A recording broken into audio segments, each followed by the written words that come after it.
All right, well, hello everybody. Welcome back to TESOL 2250. Today, we're going to talk about parts of speech and specifically content words versus function words. And then we're going to discuss proofs of how we determine a word's class or part of speech. And we're going to discuss three tests: meaning, form, and distribution. So let's talk about parts of speech. Now, I know you are probably thinking, well, I learned parts of speech in third grade. I know what a noun is, I know what a verb is, I know what an adjective is, etc. However, as we're going to see when we start doing our sentence diagramming, the part of speech of a word actually changes depending on where it is in the sentence and what it's around. So words don't really have inherent word classes or categories associated with them until they're actually placed within a sentence. So it helps us to really make sure we have a very good foundational knowledge of what our parts of speech are before we continue on with our sentence diagramming. So when we think about parts of speech, we can divide parts of speech up into two categories. The first category is called content words. Now, these are words that refer to actions and objects and ideas in the everyday world. So these are things like nouns and verbs and adjectives and adverbs. Those are our content words. Now, with content words, we think of these as having, basically they're being like the meat of the sentence. They're the most important words in the sentence. If you only have content words, you can still communicate your idea. To use the example from last week, I could say, Maria, pet, cat. Maria, pet, cat. Well, in general, we're missing the word the, or my, or some other kind of determiner, but we still understand what's happening in this sentence. If, however, we just said the word the, you would have no idea what's going on in the sentence. So content words are like caveman speech, or at least how caveman speech is actually portrayed. Realistically, that's not actually what caveman speech would be like, but how it's often conveyed is sort of telegraphic speech. It gets the main idea across. Now, in contrast, we have function words. Function words are things like auxiliary verbs, as in, I have eaten. Now, have there is an auxiliary verb. It's not really the main verb. It's just telling us a little bit about the aspect of the main verb. It's just saying the action of eating is completed. So have is an auxiliary verb in that sentence, and it's called a function word. Other words like prepositions and determiners are all function words. So we think of the content words as the main idea of the sentence, and we think of the function words like the glue of the sentence. So these are words that express grammatical features like mood or definiteness or pronoun reference, these kinds of things. When we think about prepositions, for example, they're not very useful on their own. I can't just point and say in, but instead I have to surround that in with some sort of content words, right? The bag is in the car. Nouns. I have to do a lot of nouns. Now, those determiners as well, like the, those are not important, really. Again, I can't just say the in the. Again, I need some nouns to make that sentence useful. So content words, you'll see in the literature that you're going to read this week, they're also called form class words. Now, I find that terminology kind of confusing, so I prefer to just say content words and function words.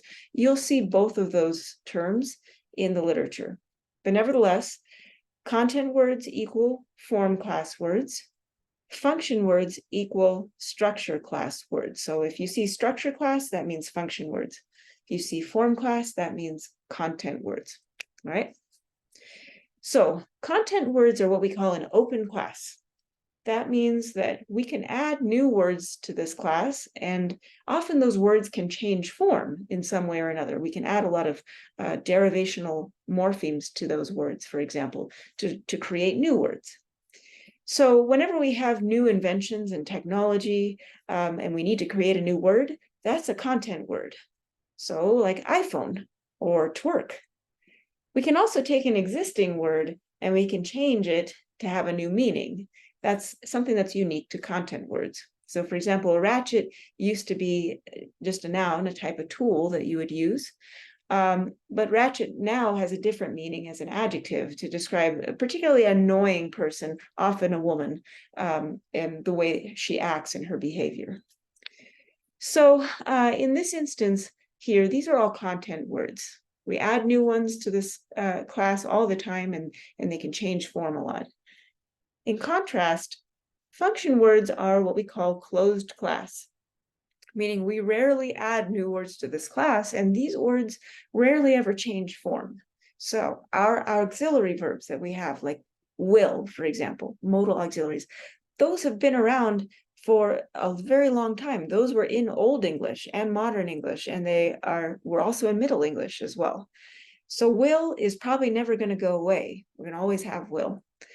Same thing with conjunctions. These are function words, conjunctions too. So the word and. In Modern English, 2023, and is spelled A-N-D. In Old English, in the year 900, and was spelled and pronounced exactly the same. So those are our function words. They don't really change very much or very often. So now let's look at our content words. And we want to do a few tests to determine the part of speech of a word. So this is going to be really important when we start doing our sentence diagramming. We're going to look at words in a sentence, and you're going to have to identify the part of speech of the word. Now, to identify the part of speech of the word, you're going to have to subject the word to 3 distinct tests, which we'll see here in a minute. The first test is to determine the meaning of the word. This is the dictionary definition, how you understand the word or how you imagine the word in your mind. The second test is what we call forms of the word, meaning can we add any suffixes to this word, and what kinds of suffixes can we add?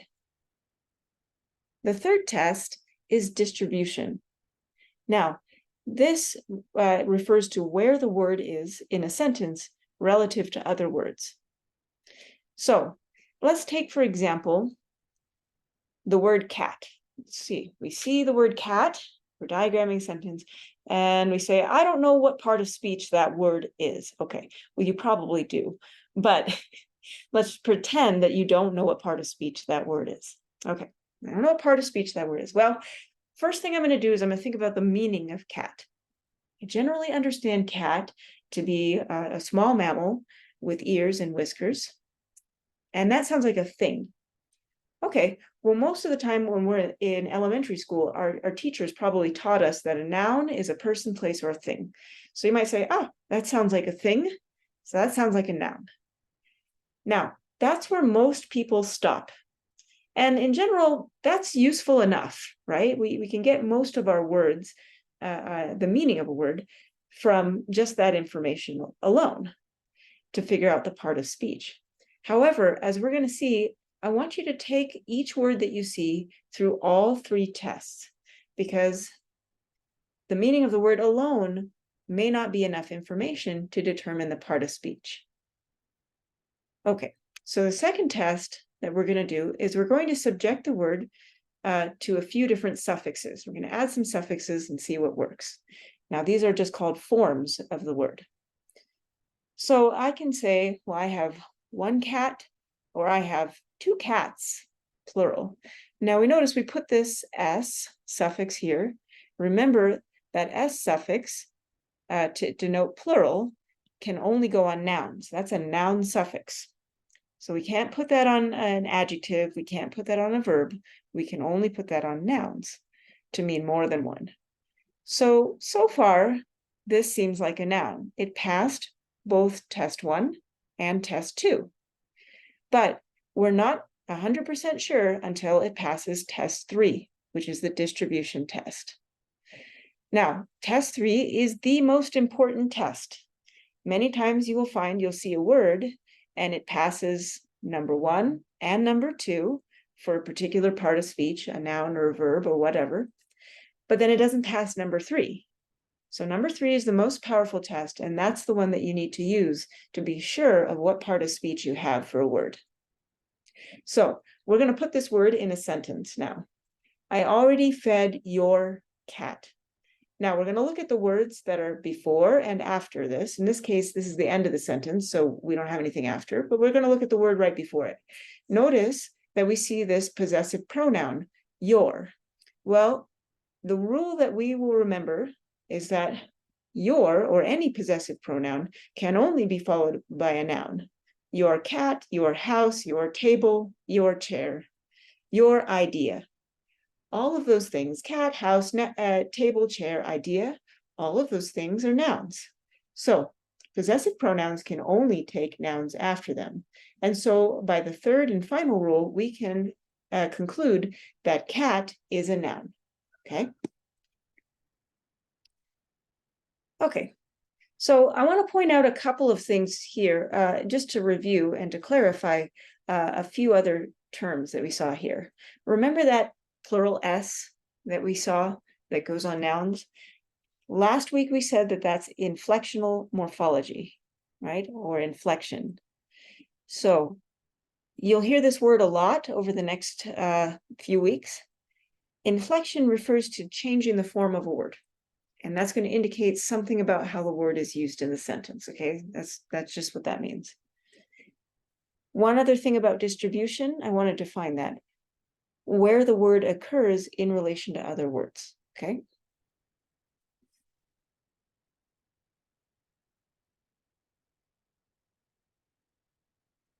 Okay, so now let's take the word assumption through the three tests. Now you're looking at this word assumption. It's a little more abstract than cat. And you're saying, okay, I'm not sure what part of speech this is. I'm going to take it through three tests. The first test is the meaning, dictionary definition, or what you envision in your head about this word. Well, let's see. Assumption can be like a preconceived notion or an idea that you have about somebody that may or may not be correct before you really know full information. That sounds like a thing, like an idea. So right now, we're kind of leaning toward noun. We're leaning toward noun. But we cannot be sure until we go through the other two tests. So let's look at forms of the word. Well, if we think it's a noun, we should be able to add a noun suffix, like a plural S. So somebody can have one assumption or multiple assumptions. Now, is that correct? Yes. We can have more than one assumption, and we can have assumptions. So it passes test 1 and test 2 for a noun. Now, let's get to test 3. Let's put it in the same sentence, basically, or with a possessive pronoun before it. I disagree with your assumption. Well, that sounds like a grammatical sentence, so we can conclude by all three tests that this is a noun. So let's look at nouns as a class, as a whole category, okay? In general, when you're looking at the three tests and you think something is a noun, the first test should indicate a person, place, or thing, okay? Person, place, or thing. The second test should be able to allow for a noun suffix, a plural S. And the third test should allow for a possessive pronoun or possessive determiner in this case. So I can say the coaster, this is a determiner, the, or his identity, that's a possessive pronoun, it's a type of determiner, okay? So determiners are words that determine the kind of reference your noun has. So things like the, a, your, and things like that. And that's why we call them determiners. They determine the kind of reference a noun has. They tell you whether the noun is known to both the speaker and the listener, or reader and writer. They tell you whether it's just any noun, as in the case of a, or whether it's each picked out from a set of nouns. So that's what determiners do. They determine the scope of reference of the noun. And this is kind of an interesting idea because determiners not only identify nouns, but they can also make words into nouns. And this is one thing that it will be very important for you to remember as we go through the next few weeks. So let's say I have the sentence, only the brave will succeed. Only the brave will succeed. Now, if I just gave you the word brave, and I said, hey, what part of speech is this? Most people would say, sounds like an adjective, right? I can think of like a brave person, and that seems to describe a characteristic about a person. That seems like an adjective. However, we always want to look at the sentence in the context, or the word in the context of a sentence. And we always want to look at the distribution, because that's going to be the most powerful test. In this sentence, we see that there is a determiner, the, in article to be specific, the, and it comes before the word brave. Well, the is a noun maker. Whatever follows it is going to become a noun because it follows the. So we're saying only the brave people will succeed, but the way we have to analyze this for our syntactic structures, we have to analyze brave as a noun in this instance.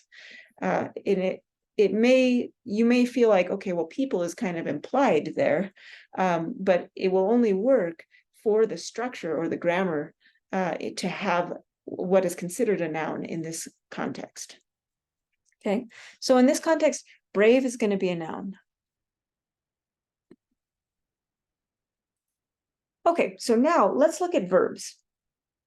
Well, if we're thinking about the meaning of the general category of verbs, we should see either a state of being or an action.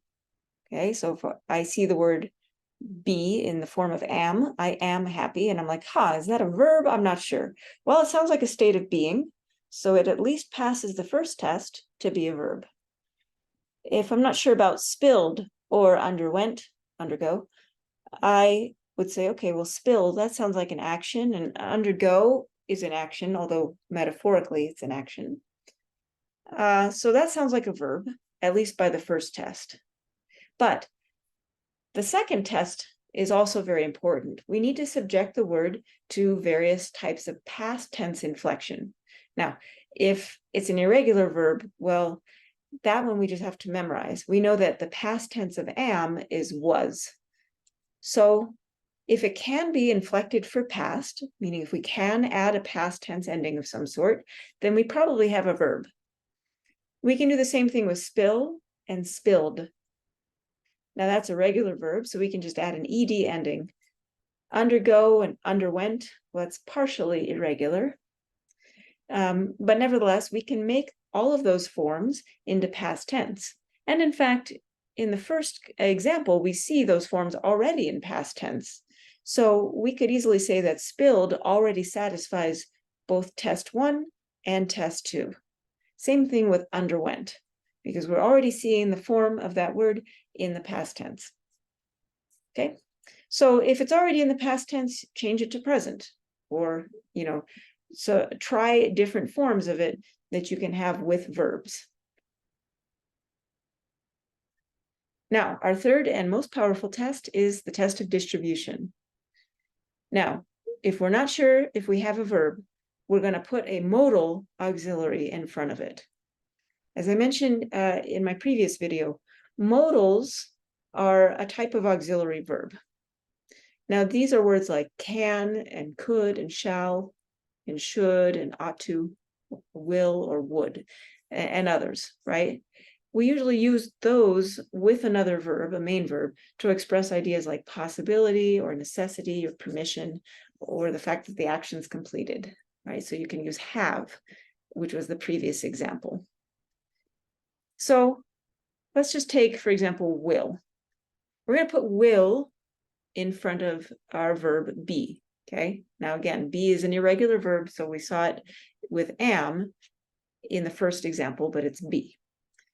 So if I want to know whether be is a verb, I'm going to put will in front of it. I will be happy. Is that a grammatical sentence in English? Yes, it is. So we can very clearly conclude that be in this context is a verb, is a verb. Now here's another one. My brother could spill the milk. Now we just took could, we put it in front of spill, and that is a correct sentence, grammatically correct. So we can also conclude that spill is a verb. Now, it's important to note that a lot of verbs could also be nouns in different contexts. For example, if I say, "Oh gosh, that's a nasty spill." A nasty spill, a spill. Ah, well, notice we have a determiner before spill. So now spill is a noun. So in this context, my brother could spill the milk. Well, we can conclude that spill is a verb here.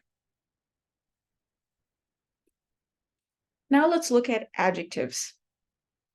So when we think about the meaning of the category of adjectives, adjectives modify nouns by either limiting the noun or qualifying the noun or specifying some characteristics about the noun. So, for example, happy, red, and funny. These are examples of adjectives in some contexts.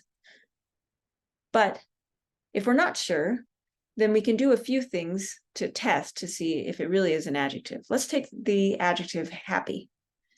We think it's an adjective based on our idea about the meaning of this category. And we can see that the way to determine the forms of adjectives for this test is to see if we can add an ER comparative suffix or EST superlative suffix. So a person can be happy, that person can be happier, and that person over there can be the happiest. He can be happiest. I can also say, that's my happy aunt, my happier aunt, and my happiest aunt. So in all of those instances, we can add an ER or EST suffix, and that's allowable for adjectives. So that's going to be our second test. We're going to see if we can add an ER or EST. Now, it's important to note that some adjectives cannot take ER and EST. We can't really say funner, although you do hear people saying that sometimes. And that has to do with the etymology of the word fun, and also some pronunciation changes, which we won't really get into in this class. So just so you know, you may instead have to include more before the adjective, more fun. So if the ER suffix doesn't work, don't give up on the fact that this may be an adjective. Try putting more in front of the adjective and see if that works instead.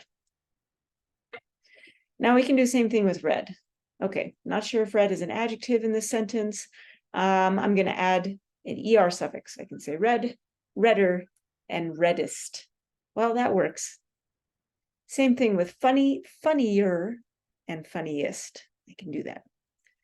Once again, our third test is the most important test. With respect to the distribution of adjectives, they always occur before nouns. So that's how you will know if it's an adjective. If it happens before a noun, then it's an adjective. So I can say my happy brother, or the red balloon, or the funny teacher. Now, by that test, we'll see brother, balloon, and teacher are all nouns. So happy, red, and funny must be adjectives. That's our final test. Now, I want to go back for just a minute to the example we saw earlier. Not that one, not that one, not that one. Not that one. Where is it? Ah, there it is. Okay. So the example sentence I gave you earlier was only the brave will succeed. And I said, in this context, this must be a noun because it follows a determiner, the. Notice that brave does not have another noun after it. It does not have the brave people. If I said instead, only the brave people will succeed, then brave would be an adjective. Okay, but it's the distinct lack of a noun following it which makes brave into a noun itself.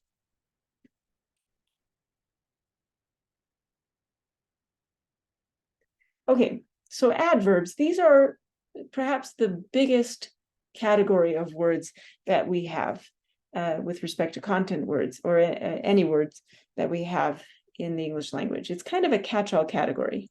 If something can't be classified as something, we just call it an adverb, okay? So it's a rather slippery category and difficult to define. So when we think about an adverb adds to the verb. It tells us the manner in which a verb is performed. How is that verb performed? Why is that verb performed? When, where, through what means is that verb performed? To what extent or how often is that verb performed? So we often will see, examples of adverbs ending in ly, and that's often what we're taught. You take an adjective and you add ly, you get an adverb. But not all adverbs are that way. In fact, the majority of adverbs are not that way. So let's take the words that we have here: brightly, loudly, and frequently. Now, if we want to figure out whether these are adverbs, well, we need to look at the suffix first. Now, we will notice that all of these have the ly. So we think, okay, this sounds like a manner, right? I can say the light shined brightly. How did the light shine? Brightly. So notice that adverbs always answer the question of how, why, when, where, through what means, to what extent, and how often. They answer a lot of WH questions, which we'll get to a little bit later. So if you're not really sure if something is an adverb, ask it a WH question. Ask it why, ask it how. And you might have to make something up. For example, if I have the sentence, my sister yelled loudly, well, I'm trying to figure out what part of speech loudly is. I can ask the question, how did my sister yell?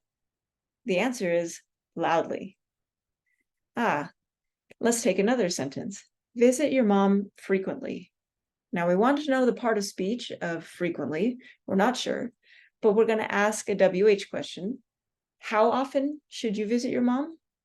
The answer, frequently. So adverbs are always the answer to a WH question. Now I know that seems a little strange because how is a WH question. There was just a spelling change that reversed the W and the H, but it is a WH question. Okay. So we generally think of the meaning of the category, going back to step 1, we're thinking of the meaning of the category of adverbs as telling us how a verb is performed. Now, we will often notice when we go to step 2 that adverbs may end with ly. Like if we take an adjective and we add ly, we get an adverb. So that is true of these 3 words: bright and brightly, loud and loudly, frequent and frequently. Finally, the distribution is the most important step. We should be able to put an adverb immediately after a verb. It's going to add to the verb. So I should be able to say something like the lake glimmered. Now, glimmered is a verb. How did the lake glimmer? Brightly. I can add brightly to the end of that sentence, and that makes sense. The lake glimmered brightly. Same thing with loudly. My sister yelled loudly. Visit your mom frequently. So frequently here is actually applying to visit. It's telling us how often we should do the act of visiting.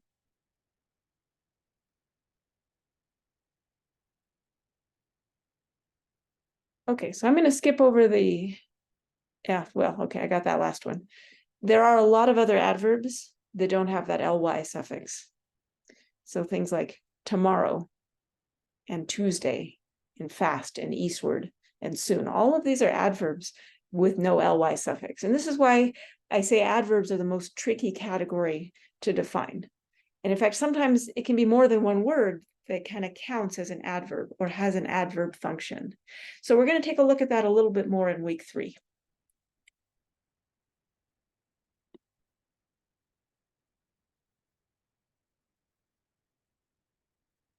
Okay, so we talked a little bit about parts of speech. We looked at content words versus function words, and we determined word class of various words using 3 tests: meaning, forms, and distribution. Now, these 3 tests are often also referred to as proofs. These are things that I'm going to ask you to do on your first test, your first exam. We'll practice a lot of these in class before you do that. All right, have a great day, everybody. See you all later.